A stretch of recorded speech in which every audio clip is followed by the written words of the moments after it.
hari ini kita masuk pada satu materi yang paling penting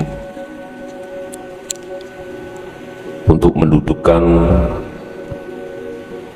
dan menempatkan semua wahyu-wahyu dari Allah, sehingga pada malam hari ini izinkanlah kami akan membahas inti dari semua wahyu yang diberikan Allah, yang semuanya itu semata-mata muaranya adalah untuk ruhaniyah kita takarrub, mendekatkan diri dan bertemu terhadap Allah. Oleh sebab itu materi pada malam hari ini adalah tentang masalah mata hati, matanya ruh. Sedangkan mata hati atau matanya ruh itu dalam kelompok manusia terbagi menjadi dua. Pertama adalah mata hati yang buta, yang sering kita sebut sebagai golongan ahli hijab. Dengan kebutaan mata hati tersebut, selama manusia baik di dunia maupun akhirat tidak akan pernah bisa kembali kepada Allah. Ruhaniyah tidak akan pernah bisa kembali kepada Allah. Dan apa yang menjadikan mata hati kita buta? Lawang asalnya tidak buta, sehingga disebut sebagai ahli hijab itu di situ. Satu jawabannya karena mata hati kita telah tertutup oleh al-mukawwanat. Apa al-mukawwanat? Al-aghyar. Bahasa kitab disebut al-aghyar, yaitu sesuatu yang menggiurkan rohani, sesuatu yang menjanjikan terhadap rohani akan kebahagiaan, akan ketenangan. Kalau bahasa Quran, Allah katakan adalah hubbus syahawah. Itulah yang menjadikan ruhani kita, mata ini tertutup atau terhalang. Dengan begitu maka ruhaniyah seseorang tidak akan pernah bisa kembali kepada Allah, baik di dunia maupun setelah di dunia. Kepastian hukum ini sudah Allah jelaskan dalam salah satu surah, dalam satu ayat. Barang siapa ketika saat di dunia, Al-Isra ayat 72, surat yang ke-17 ayat 72. Barang siapa saat di dunia mata hatinya buta terhadap Allah, maka di akhirat pun juga begitu. Ini kepastian hukum. Sudahkah difikir oleh umat manusia, khususnya umat Islam, yang sudah punya pedoman yang tidak la syarikalah, yang tidak bisa diragukan? Mengapa kita umat manusia khususnya Islam lalai dengan hal ini? Karena mereka disibukkan ruhaniyah itu bersukaria dengan nafsunya lewat kesenangan dunia. Sampai Allah berjanji terhadap hambanya siapapun tanpa mengenal nasab, keturunan, tidak, siapapun hamba, mangkana yarju liqa rabbi, mangkana yarju liqa Allah. Al-Ankabut ayat 9. Allah sampai berjanji terhadap hambanya, barang siapa yang mempunyai satu keinginan untuk bertemu aku, kata Allah, pasti akan ku setting, pasti akan ku berikan waktu momen yang tertentu. Itu Allah janji sudah. Anda semua gak usah ragu, saya kok lama tidak usul-usul gimana, gak usah ragu. Sejak kapan kau khawatir terhadap Allah? Jangan pernah ragu. Allah sudah janji ini, pasti akan ku skenario waktunya nanti untuk bertemu aku. Al-Ankabut ayat 5. Ayat ini jangan Anda tafsirkan secara muhakamah. Ayat ini harus sampai terjemahkan dengan ayat mutasyabihah. Sudut hakikatnya, jangan sudut syariahnya. Bapak Ibu, jujur saya prihatin terhadap umat manusia, khususnya umat Islam. Pedoman sudah dibuka lebar, hujah pun sudah dibekalkan terhadap umat Islam. Tinggal umat Islam itu menerima, menghayati, selanjutnya melakukan. Mengapa tidak mau?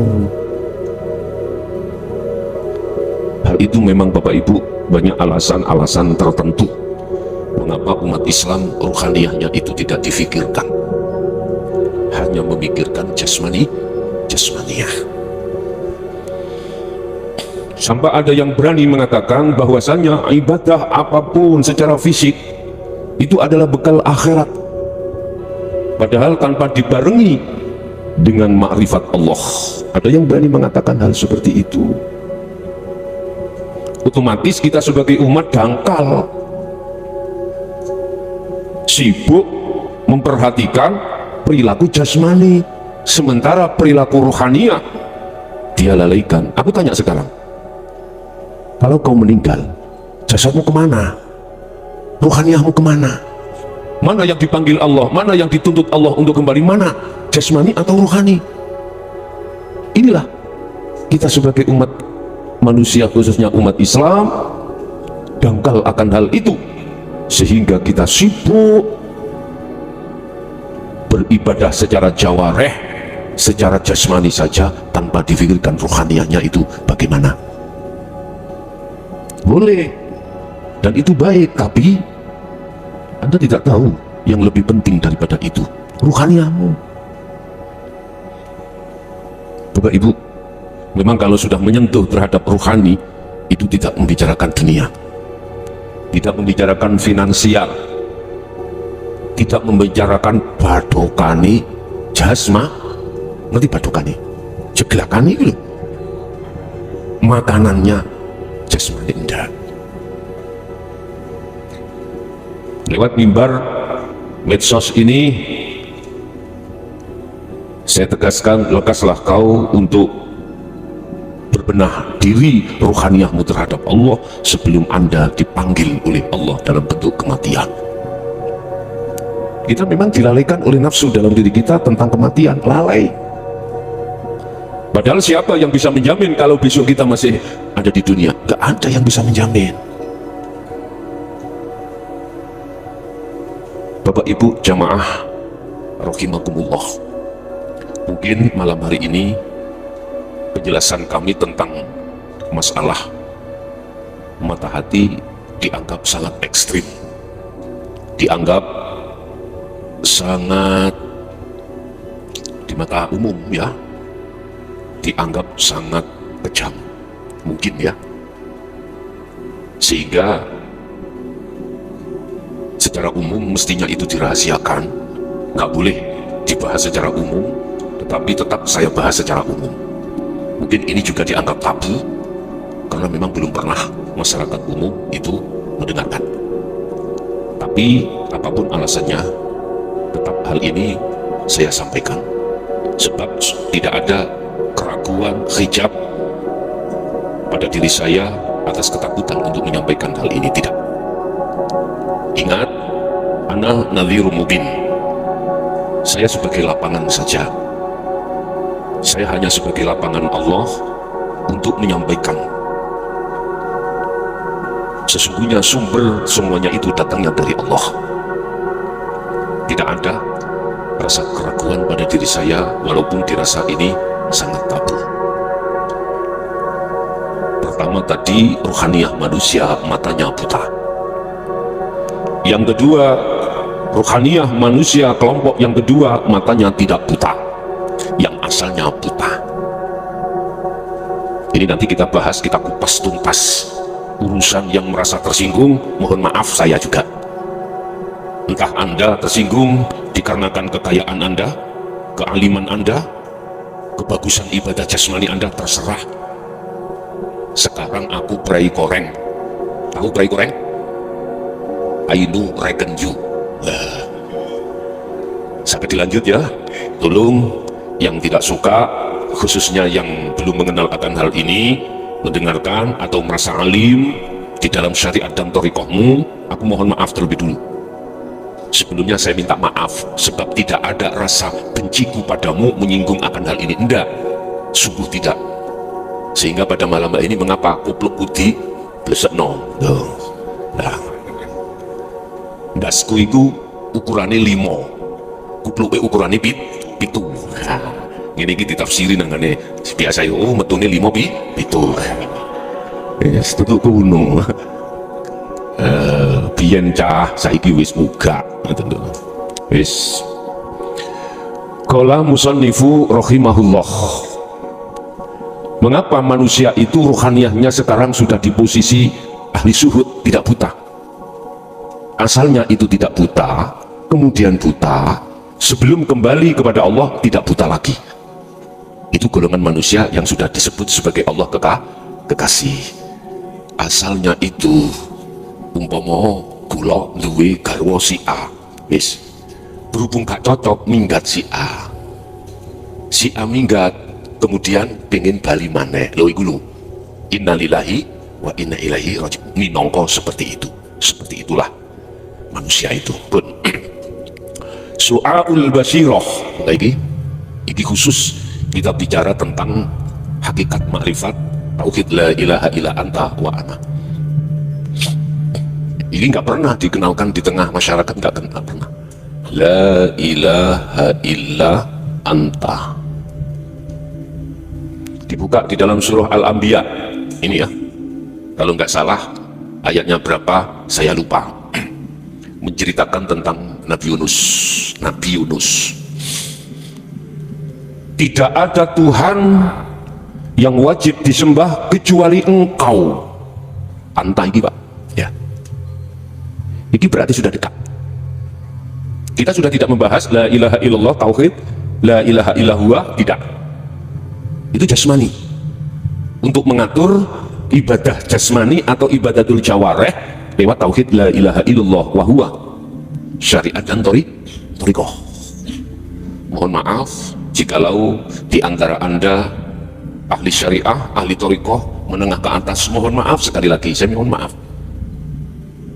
Bukannya saya benci, enggak, hanya satu, saya supaya perilaku rohaniyah Anda itu betul-betul bermutu terhadap Allah, naiklah la ilaha illa anta, berarti hakikat.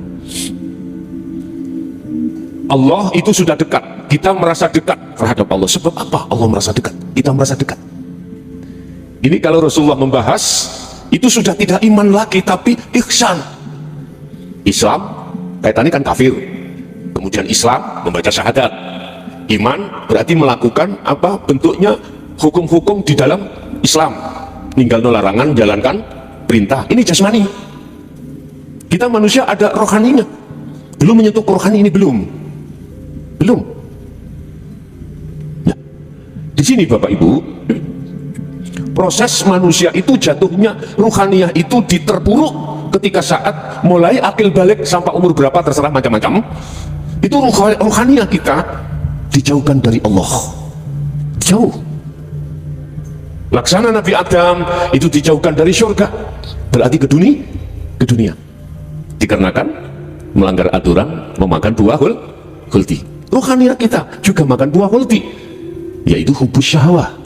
Udah, kita nggak usah saling menyalahkan. Memang semua proses kita sebagai manusia, sebagai anak putu Adam itu memang seperti itu.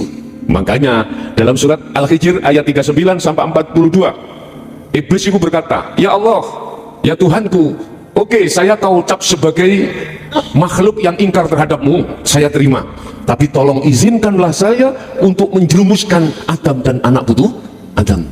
Illa ibadaka, kecuali yang tidak kami bisa jerumuskan ya Tuhanku, innahumul mukhlasin, mereka yang sudah masuk di dalam apa materi pada malam hari ini nanti. Bapak Ibu hadirin jemaah rahimakumullah, memang di dalam surah Al-Isra yang menerangkan tentang la ilaha illa anta, secara terang-terangan tidak memunculkan namanya zikir sirul asror. Tidak. Tetapi kalau Anda mau sedikit saja menoleh, lihatlah al-haq, kebenaran, yaitu Al-Quranul Qadim. Di situ akan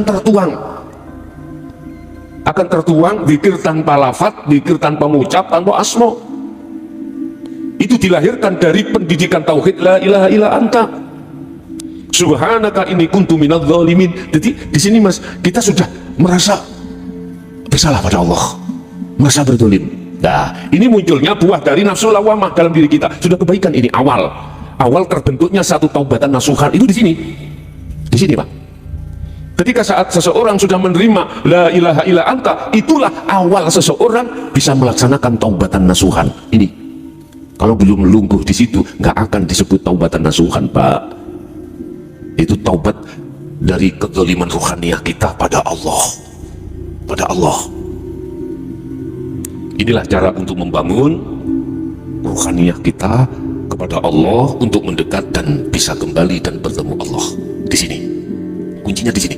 Jadi ilmu tauhid yang tidak ada batasnya, muaranya ada di sini. Makanya mungkin bisa kau lihat dalam surah Al-Anbiya yang nantinya yang masuk pada la ilaha illa ana, ini nanti akan tahu apa inti kunci dari semua wahyu ada di situ. Al-Anbiya ayat 25 sering saya sampaikan. Pada malam hari ini akan menjawab semua persoalan suluk umat ini, mengapa lama tidak sampai, terus bagaimana caranya lekas sampai, kalau sudah sampai bagaimana terus sampai, bahkan yang terakhir di tingkatan maksum, di tingkatan bakok. Ini solusinya ada di sini. Bapak Ibu, di dalam tauhid la ilaha illa anta itu menyimpan namanya pengamalan zikir yang disebut sirul asror. Itu hanya nama, Pak. Artinya gini, di dalam rahasia, di dalam hatimu itu ada rahasia lagi. Di dalam hidup ada sang yang terang hidup itu. Loh gitu. Yang dalam ayat lain Allah katakan laisa kamislihi syai'un, yaitu. Ya ini loh telur. Ini telur.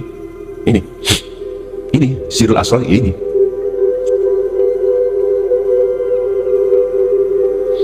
Bapak Ibu, ketika manusia itu sudah ruhaniyahnya, hatinya bisa menerima ajaran hakikat, itulah awal dia sebagai calon kekasih Allah. Calon kekasih Allah. Gak mudah, Pak. Bu, orang mau menerima ini betul mudah.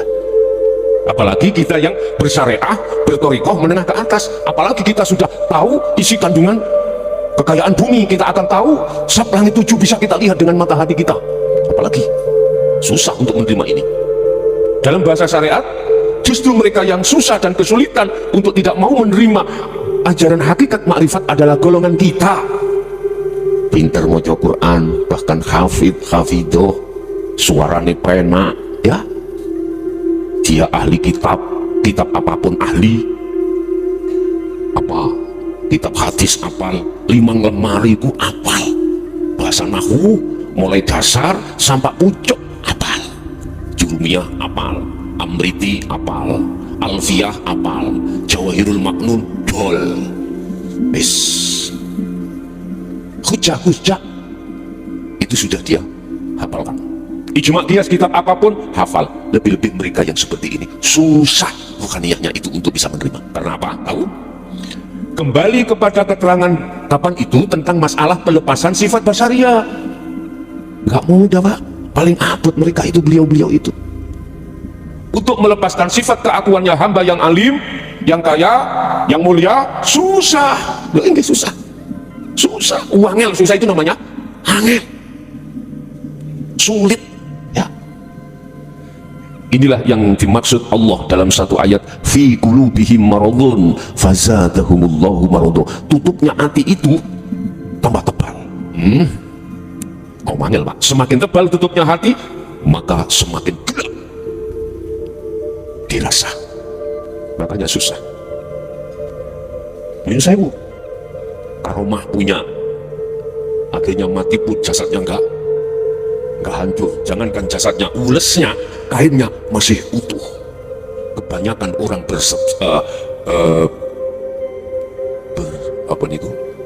berspekulasi, berpendapat ini wali Allah.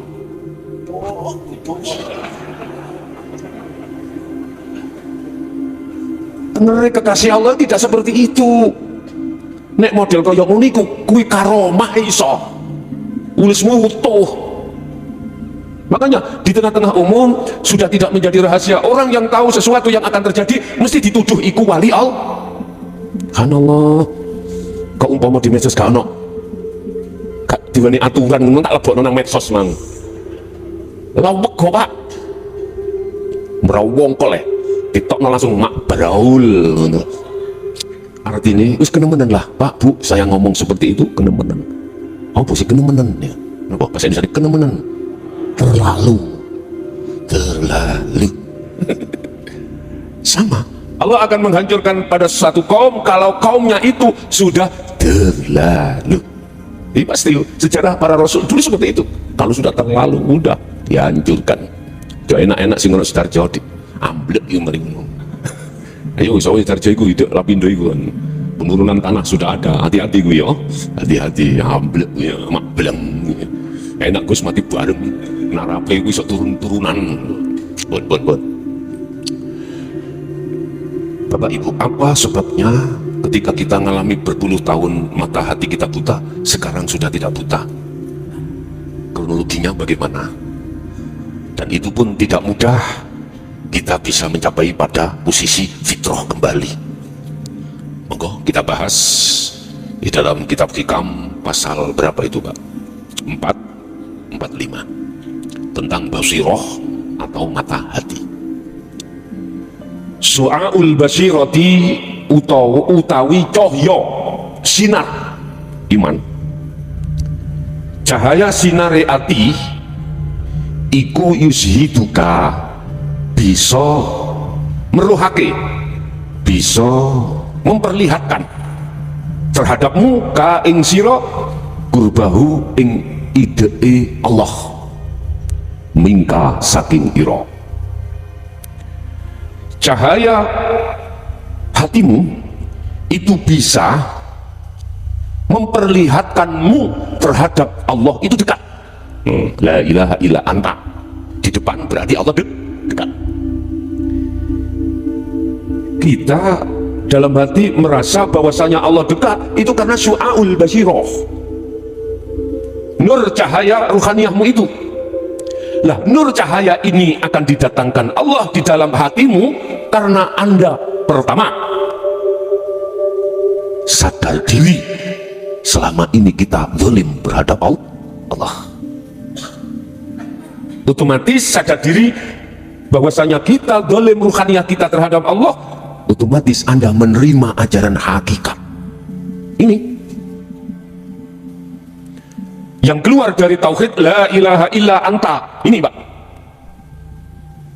Kita kan biasanya mulai kecil diajarkan tauhid, keluarnya ilmu la ilaha illallah dan huwa Allah, huwa sing ngeluhi Allah sing wong jeneng masih nama huwa, oh di sana wis dia itu kan jauh, Pak ya, dia. Makanya kita sering mengatakan apa cari katanya yang mengecat lombok ini tangannya mesti duting ke atas, gak mungkin duting ke bawah, gak mungkin, karena Allah kita anggap jauh. Dengan cahaya basirahmu itu maka ruhaniyahmu itu akan merasa Allah amat dekat. Inilah yang dimaksud Rasulullah, anta'budallaha ka'annaka tara. Iman yang ihsan di muraqabah, iman yang sudah ihsan di muraqabah, bukan di musyahadah, belum, di muraqabah, sudah menganggap di dalam hatimu ada rasa, ada iman kalau Allah itu dekat. Karena apa? Didonongno, didodingno, dijelasno kelawan ilmu Allah itu di depanmu ini loh, ambek di dalammu itu hidup itu loh, karena itu dibuka nih. Nabi kan tidak seperti ini. Kalau dulu, kalau kau sudah tahu galihnya kangkung, kau akan tahu Allah lagi gitu kan. Wis nang sawah muda kangkung berkata, kau kalau sudah tahu peracatnya kuntul mibur atau burung yang terbang, kau dikatakan sudah ketemu Allah. Jadi menghadap ke atas ada kuntul mibur nelek, iki bae. Saya teringat Pak, ketika saat orang tua saya itu mengatakan tentang susuane angin. Menurut saya sih nggak salah, tapi beliau mengatakan itu salah. Saya sejak kecil itu Pak Bu ya, mohon maaf, saya di samping orang nggak punya apa-apa, nggak punya, penggawean saya adalah buruh angon. Tahu buruh angon? Jadi saya ngarit mulai kecil itu, ngarit. Nah, biasa ketika kemarau itu kita susah mencari rumput ya, gitu. Seingat saya itu petani sini dulu kalau kemarau itu yang ditanam itu wijen. Tahu wijen ya? Yang buat undi-undi dulu ya, itu. Tapi seru Pak, kalau musim-musim begitu itu teman-teman itu bawa kerbau itu dibawa ke tanah lapang, diadu, suka seneng, adu itu. Nah di situ ada lesus Pak, bahasa Indonesia lesus itu apa? Angin bunting, yang angin yang muter-muter itu ya. Orang tua mengatakan kalau sudah ketemu susuane angin, itulah Allah. Menurut saya itu benar. Susuane angin adalah pusaran itu. Tak omong. Jadi saya sempat kedak dasku. Saya sudah tahu Allah wujudnya. Mana? Katanya susuane angin itu lesus. Dikedak. Oh bukan. Oh. Bapak Ibu, begitulah orang tua dulu itu merahasiakan hal itu semata-mata untuk mendidik kita. Supaya kita mau untuk beriadoh. Kita supaya lekas terus memperhatikan tentang zikirnya. Begitu. Kalau sudah aku resapi seperti itu. Tapi udah, yang lalu biarlah berlalu. Sekarang sudah digelar ilmunya untuk Anda supaya muncul keyakinan dalam hatimu bahwasanya hidup itu Allah. Manakala hatimu sudah bisa menerima, yakin kalau hidup baik di dalam maupun di luar dirimu itu Allah, itulah namanya hatimu sudah su'aul basirohnya sudah menyala. Menyala. Sebagian ulama mengatakan berangkatnya di hati itu karena akal, iman itu. Mengapa mengatakan iman? Lewat ilmu, logika diterima. Tapi mohon maaf, kalau tidak tembus di dalam hatimu, tidak akan pernah muncul su'aul basirohnya, nggak pernah. Sehingga apa pada malam hari ini tolong untuk diterima dengan hatimu lewat iman, jangan di akal. Ya, sinarnya hatimu itu dikatakan muncul yang disebut su'aul basiroh, iman. Iman yang mengimani bahwasanya hidup baik di dalam maupun di luar dirimu itu adalah Allah wujudnya. Ya, iki digegem. Iku yushiduka. Iman yang seperti itu sebagai proses bisa memperlihatkan dirimu terhadap kurbahu ing ide Allah di dirimu. Loh ini. Tapi dekat itu masih ada jarak. Apa jaraknya? Antara kau dengan Allah. Jaraknya antara kau dengan Allah, ya kau sendiri. Kalimat dekat itu belum esa, belum tunggal. Sehingga di situ wajar muncul ada hamba, ada Allah, ada yang melihat, ada yang dilihat. Itu su'aul basiroh. Banyak yang berkata, Gus, caranya dikir sirul asam bagaimana sih merasakan? Bingung saya, Gus. Aku bingung ya. Makanya tadi hanya kali ini saya berstatus untuk jamaah tidak bisa sampai ke pondok, bisa diikuti lewat di rumah, di YouTube live langsung, karena ini sangat amatlah penting bagi Anda. Oke, please. Kalau itu sudah Anda terima ajaran hakikat itu, ilmunya itu akan memberikan petunjuk terhadap kita bahwasanya hidup inilah wujudnya Allah di depanmu dan di luarmu. Hujahnya mana? Dasarnya mana? Dalilnya mana? Kemalan Pak orang yang tanya dalil, gitu. Buka di dalam surat Al-Hadid ayat 3. Sudah dikatakan bahwasanya dia hidup, bahasanya huwa. Huwa itu maknanya adalah hidup. Boleh diartikan huwa itu Allah. Awal wal akhir.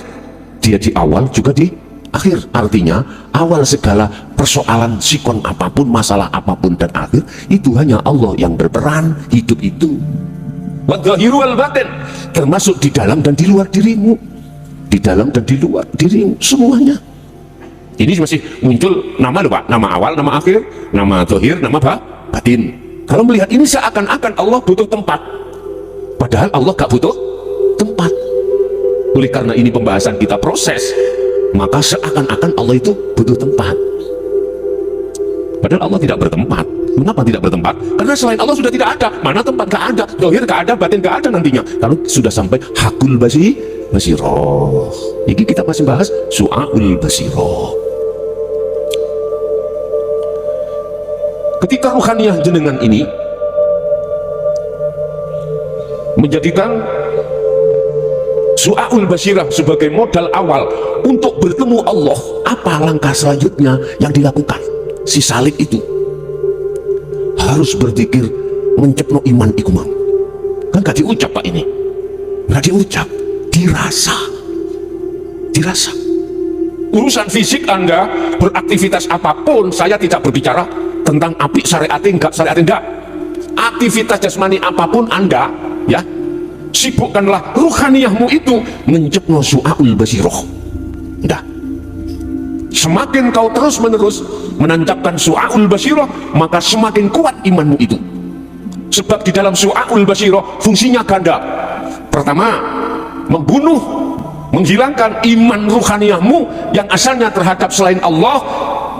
Ini dihanguskan supaya hanya imanmu itu hanya pada Allah, hidup itu yang segala-galanya. Tadinya kita beriman bahwasanya yang ngaji itu adalah Mr. Bell. Kenal Mr. Bell? Klakson juga Bell toh Pak? Ya, Mr. Bell. Kita tadi mempunyai iman bahwasanya Mr. Bell yang ngaji. Kok andai kata aku gak ngaji nang Mr. Bell, saya tidak kenal dzikir sirul asrar. Mr. Bell, matur suwun yo Mr. Bell. Itu proses ya. Seakan-akan Anda menuduh, meyakini di dalam hatimu yang namanya petunjuk, bukannya hati seakan-akan sumbernya dari makhluk Mr. Bell. Kenapa Anda seperti itu? Pakai logika. Andai kata Mr. Bell gak datang, gak mungkin aku itu bisa memahami tentang sirul asrar. Nah gitu toh. Cuk, akalmu itu deke nakalmu iku letakkan. Jadi gara-gara iki sing bundel ini ngatimu, akhirnya ora tekan-tekan Gusti Allah. Mohon maaf. Oke lah, itu proses tak maklumi. Karena kau masih memakai akal. Jikalau kau masih mau tetap memakai akal sampai kapanpun, pujaanmu itu nang aku makhluk. Sumpah yuk. Pujaanmu terhadap yang kau yakini dia yang memberikan. Guru ini gendeng, santri ini gendeng kuadrat tambahan. Guru ini gila penghormatan, santri ini yang ngono gak wani metu teko kono kula balik-balik disebdo. Wis lerenono, baik guru maupun murid lerenono. Saya berani mengatakan ini karena Rasulullah sendiri bicara. Rasulullah sendiri bicara, itu tingkatannya Rasul Muhammad. Wong Anda itu alah si uyuwi, kita itu si uyuwi paling bahasanya ngoten Bapak nggih. Umpama seperti itu. Apa yang dikatakan Rasulullah?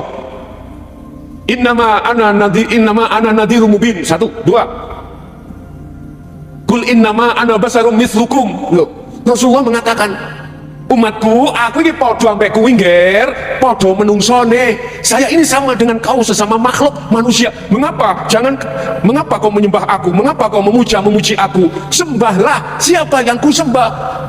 Innallaha rabbi, kata Rasul, wa rabbukum hadza siratum mustaqim.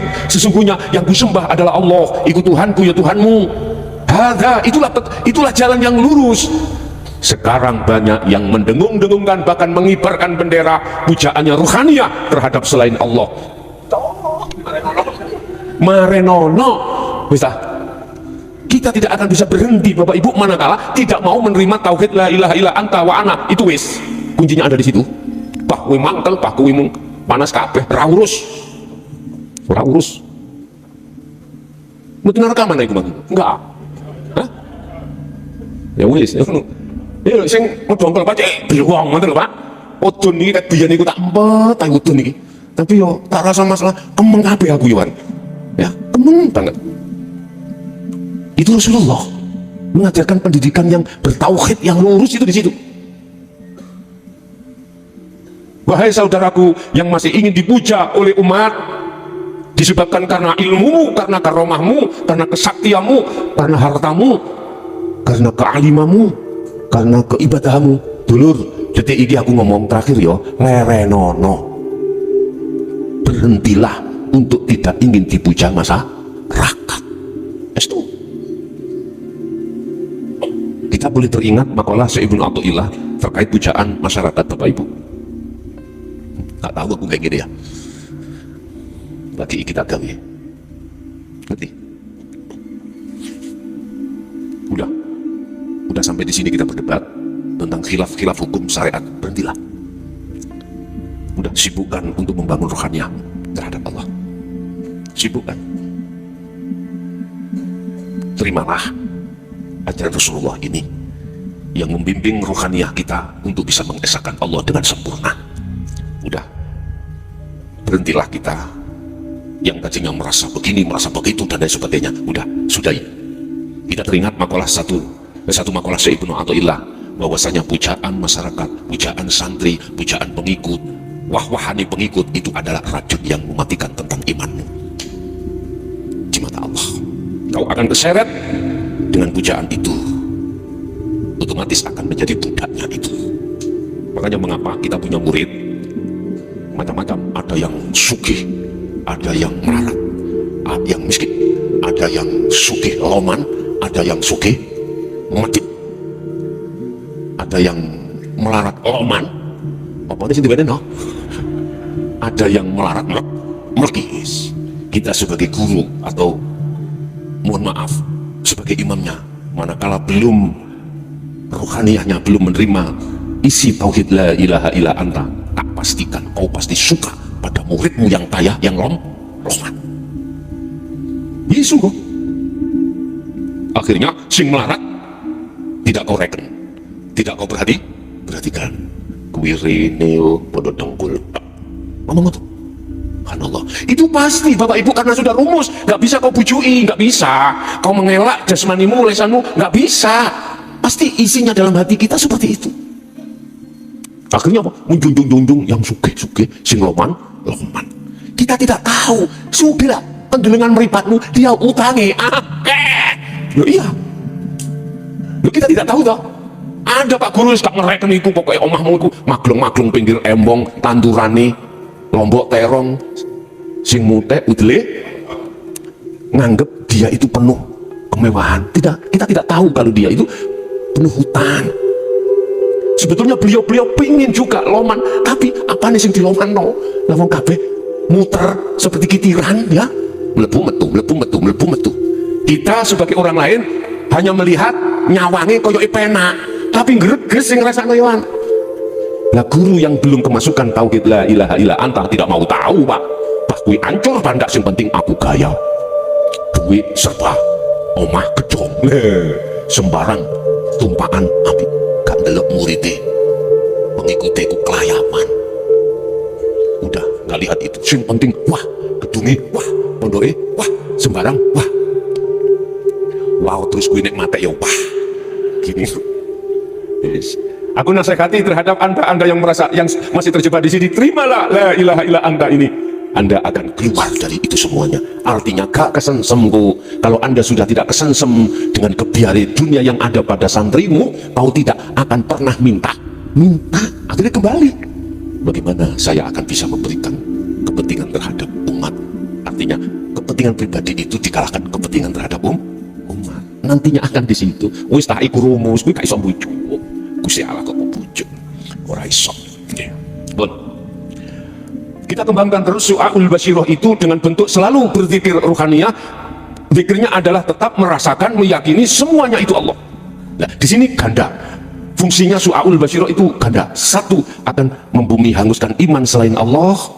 Yang tadinya itu mang Mr. Bell yang merasa dalam hati kita yang ngaji. Ketika Su'aul Basyirah sudah menancap, akhirnya tembus terhadap hidup di dalam Mr. Bell. Asli nih Mr. Bell ngomong cocote iku padha tin iku mang ya. Injuru ono sing ngebel. Injuru ono sing ngebel. Bukan suarane mobil iku saya, katakanlah lapangan. Iku suarane supire. Sing ngebel mang. Dadi wujud din itu akhirnya nyopo sampean menyapa terhadap kita. Allah itu apa sapan? Lihatan aku iki, ojo lihat modele mobil ini, ojo modele mobil ini macam-macam Pak, ono sing pesek, ono sing macam-macam, ono sing ayu, ono sing enggak, ono sing ganteng, ono sing enggak, ono sing wisma. Jangan lihat mobil iku, lihatan sing ngebel. Sampean kok masih sing ngebel? Wis ta, aku kepingin bro garwamu ning omah yo katanya pitu wayu-wayu kabeh, musuh situk niki supire gak ono bandingane, mesti kok tinggal pitu itu, mesti kok tinggal 7 itu. Artinya Bapak, kalau ruhaniyahmu itu sudah tertanam su'aul basirah terus menerus sampai Anda itu bertemu hidup di situ, mohon maaf, ruhaniyahmu itu tidak akan gampang kepincut terhadap selain Allah di situ. Nek jasmani tetap, tapi ruhani nggak iso.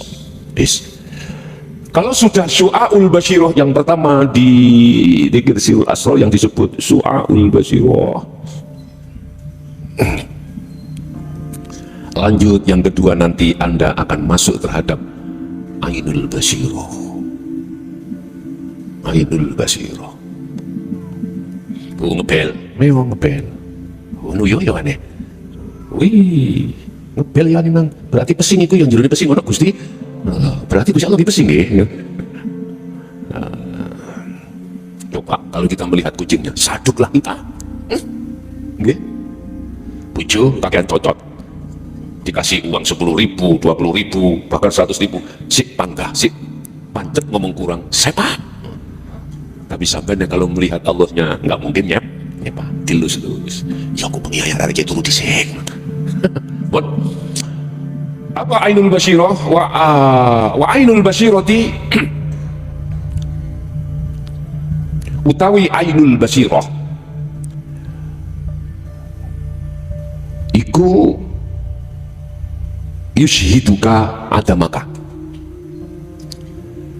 cahaya makrifat ain ya, utawi cahaya makrifat pada dirimu iku yushhiduka, bisa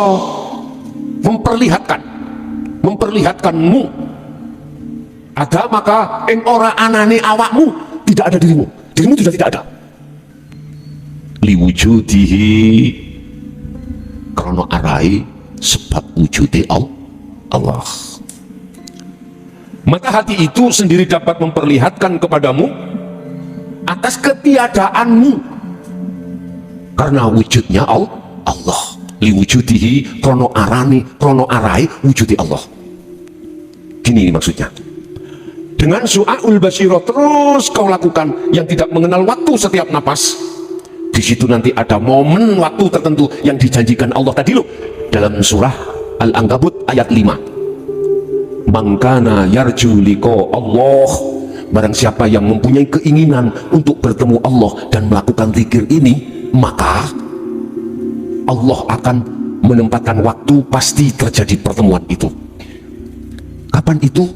Kalau muncul, kalau rohaniyahmu sudah ditarik ke ainul basirah. Apa ainul basirah? Bertemu dengan cahaya makrifat itu yang didatangkan Allah di dalam hatimu oleh karena kau terus berzikir, maka disitulah akan memperlihatkan bahwasanya dirimu roh makhluk itu tiada. Pada hakikatnya tidak ada. Berarti keakuanku yang tadi alim lepas, sudah tidak ada. Keakuanku tadi yang memberikan tausiah adalah Mr. Bell sudah tidak ada. Karena apa? Nyatanya Allah hidup itu. Terus ditanya, siapa sih ngaji? Allah. Itulah hakul basirah. Bisa. Itu dalam dirimu. Tapi bukan berarti ini berlaku pada orang lain yang belum sampai di situ. Nggak bisa Bapak Ibu. Orang yang buta tidak akan pernah mengatakan itu Allah datangnya. Datangnya semua apa? Petunjuk itu datangnya dari Allah. Tidak. Dia pasti akan mengatakan datangnya itu dari Mr. Bell. Masih central Pak, begis. Ya. Ya Allah. Kemeng rasanya hatiku nek ditokno iku kemeng. Itu laksana utun. Misalnya di sana penyakit utun loh Pak. Bisul lah. Itu kalau nggak keluar rasanya adalah kemeng kabeh, tenut-tenut semuanya. Tapi ya sakit nanti bina ya, sakit, rasa sakit kau rasa, bisa gak apa-apa, biarlah itu sakit dirasa, tetap itu harus dilakukan. Terus detik-detik nyatane wujude Allah urip itu dalam pandangan mata hati jenengan, itu setelah hijab keakuan kita makhluk roh itu dihilangkan Allah, itu akan hilang. Sebabnya persoalannya tetap jenengan itu berzikir di su'aul basyiroh tiap napas ini, akhirnya dilepas Allah. Jadi wujud ganda su'aul basyiroh yang pertama menghilangkan hijab selain Allah tadi, akhirnya yang kedua nyatane Allah itu. Ini tertuang di dalam surah. Lihat kok ahli kitab, mana dalilnya itu?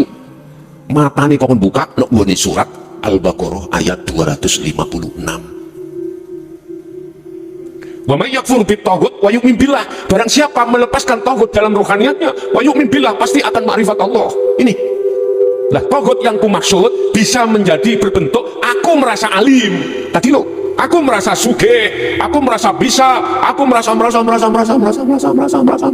merawantak nang timur tengah kono.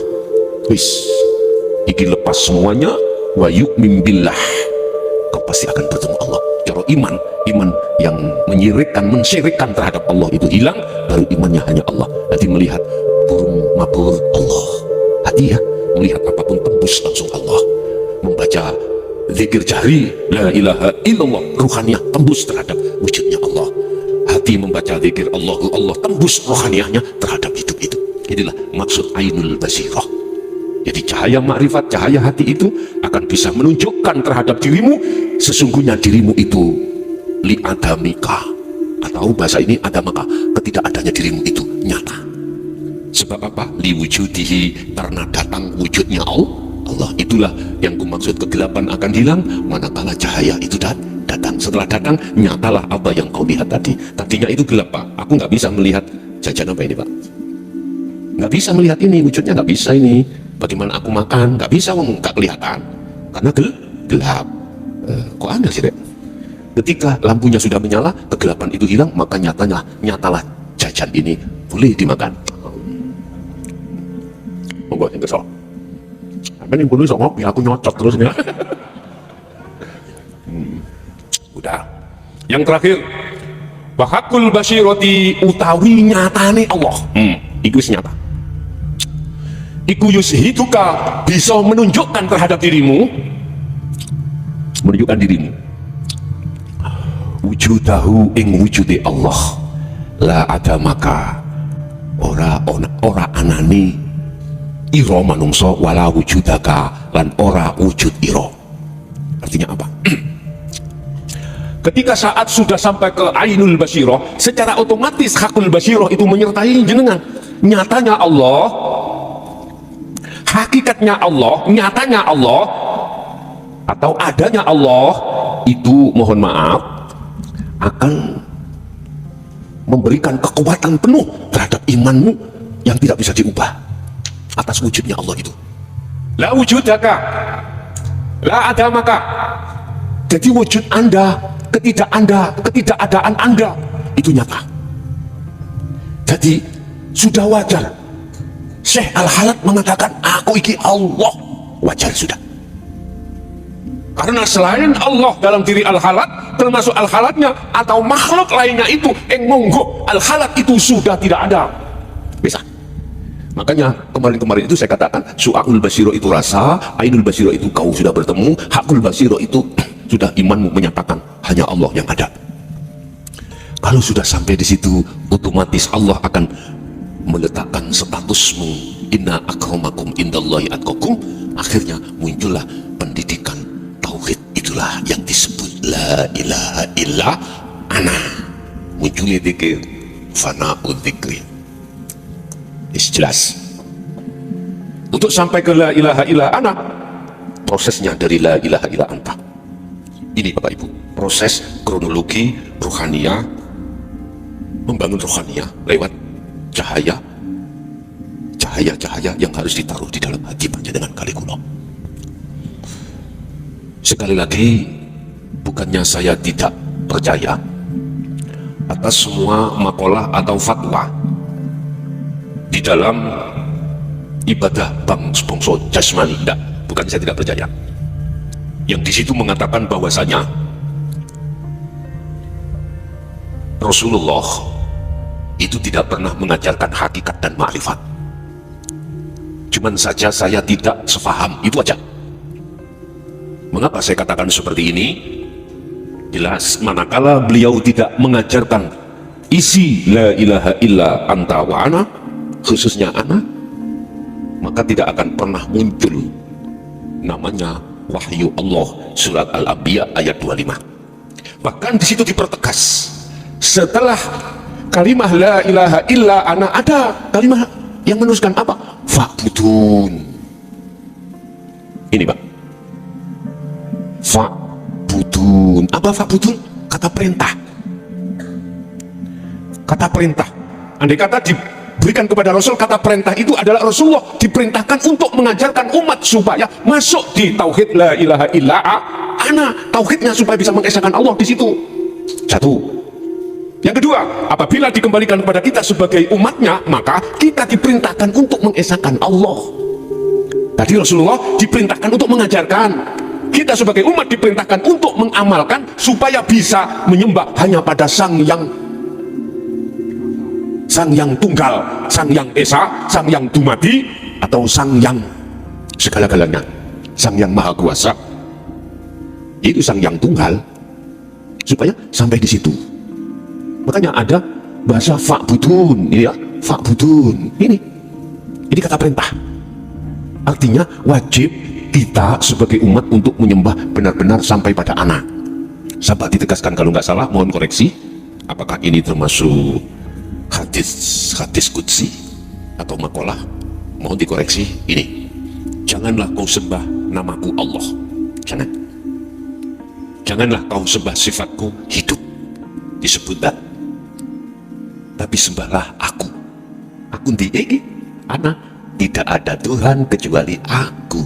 Ana kan bahasa Arab Pak Bu, bahasa Indonesia saya lebih dekat aku, bahasa aku. Loh, kalau sudah ke aku ya, itu detiknya ya Pak ya, kita di posisi Ainul Basiroh, aku.